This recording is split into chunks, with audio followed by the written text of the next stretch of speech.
community, building the railroad, certainly were given the worst jobs, the most dangerous jobs, the least amount of pay, and so many lives were lost, in that process.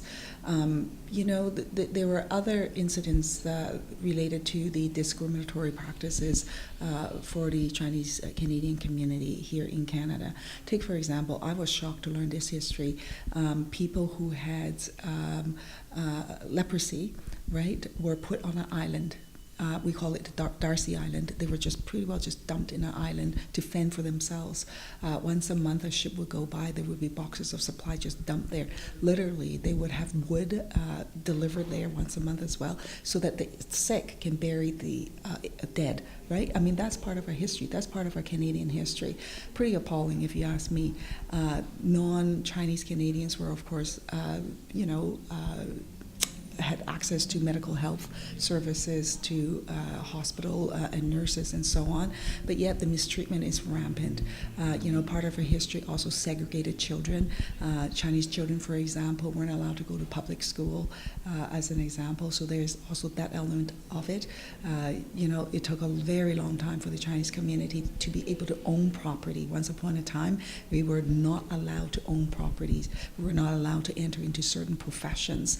We were not allowed to live and rent houses with the rest of the community, so we were segregated. Chinatown was born largely with a lot of these clan associations because they started to fundraise and build a place where Chinese Canadians could go and to socialize, to actually live together, and in some places to work really in the same hub.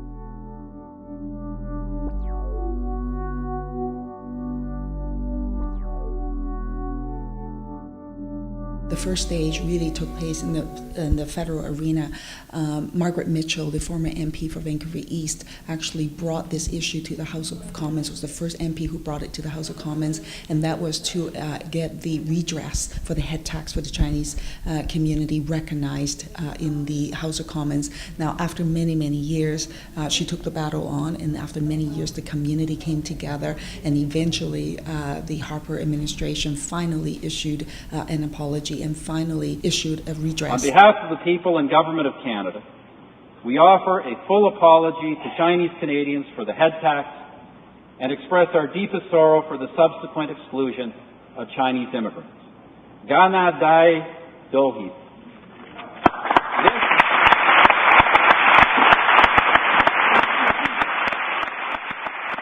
Another juncture was, of course, the veterans who actually went to war.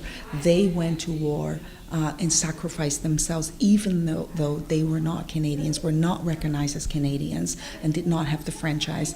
They fought for democracy, fought for rights, and then in that process, they came back and earned the right for the Chinese Canadians to become Canadians. So that was another juncture which I think was critical. Here, closer to home in British Columbia, the Chinese apology issue really came to a head a few years ago when we were in the legislature and made an official apology. The Liberal government at that time was just going to do a quick fix. They were just going to sort of do a quick and dirty sort of apology, get some headlines, get some photo ops, and be done with it. And of course, myself in opposition, along with community members, will not accept that. So we pushed the government to say, no quick fixes. What you must do is to give meaningful recognition of this apology.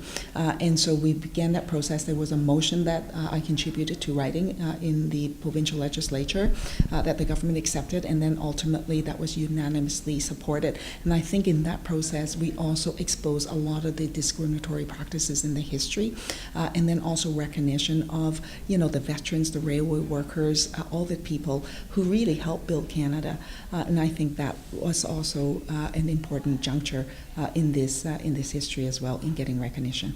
Today we express our sorrow and regret for historical provincial government practices that were once considered appropriate. While the governments which passed these laws and policies acted in a manner that was lawful at the time, today this racist discrimination is seen by British Columbians, represented by all members in this Legislative Assembly, as unacceptable and intolerable. We believe this formal apology is required to ensure that closure can be reached on this dark hour in our province's history.